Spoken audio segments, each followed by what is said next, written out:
আজকে আমি রান্না করব খারকোল বাটা। আমাদের বাড়িতেই হয়েছিল, আমি তুলে আজকে বাটা করব। চলুন তাহলে দেখিনি এটা কিভাবে রান্না করা হয়। আমি এটাকে ভালো করে ধুয়ে কেটে রেখেছি। এবারে আমি একটু এটাকে ভাপিয়ে নেব। চলুন তাহলে দেখে নিই। জলটা আমার গরম হয়ে গেছে, এবারে আমি পাতাগুলো দিয়ে দেব।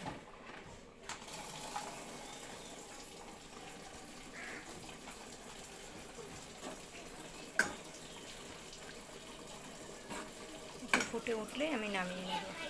কাঁচা লঙ্কা এর ভেতর দিয়ে দিয়েছি, এবার আমি একটু মিক্সচার করে নেব। তেল দিয়ে দিয়েছি, তেলও গরম হয়ে এসছে।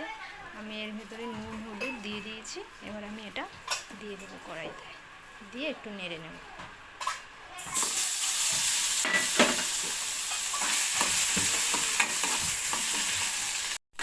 এটা আমার পুরোপুরি ভাজা হয়ে গেছে,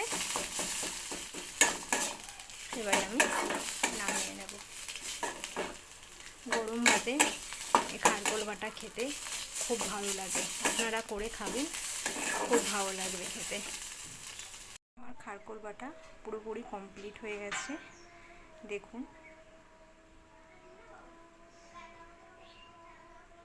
এরমভাবে রান্না করে খাবেন, খুব ভালো লাগবে গরম ভাতে। আমি যেরমভাবে রান্না করলাম পুরো এটাতে দেখলেন।